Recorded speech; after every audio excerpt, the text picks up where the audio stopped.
ভাগবত বনাম ওয়াইসি। 3 সন্তানের প্রস্তাবিত নীতি নিয়ে সংঘ প্রধান মোহন ভাগবতকে তোপ এআইএমআইএম প্রধান সাংসদ আসাউদ্দিন ওয়াইসির।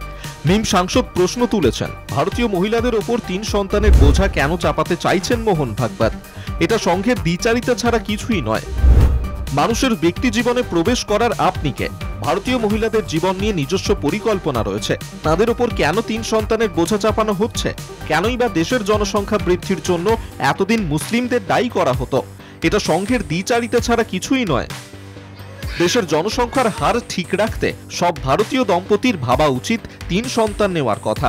দিন তিনেক আগে রাষ্ট্রীয় স্বয়ংসেবক সংঘের 100 বছর সংক্রান্ত অনুষ্ঠানে এই নিদান দিয়েছিলেন সরসংঘ প্রধান মোহন ভাগবত। ভাগবত বলেন, ভারতের জনসংখ্যা নীতিতে 2.1 সন্তান জন্মের পরামর্শ দেওয়া হয়, তবে এর অর্থ একটি পরিবারে 2টি নয় 3টি সন্তান থাকা উচিত।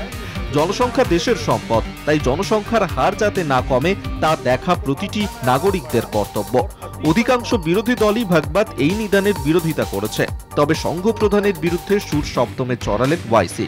রাজনৈতিক মহলের মতে ভাগবতের ওই নিদানের পিছনে জনসংখ্যার গ্রাফ বজায় রাখার থেকেও বেশি গুরুত্ব পেয়েছে হিন্দু জনসংখ্যা বাড়ানো। তার এবার পাল্টা এলো ওয়াইসির তরফে।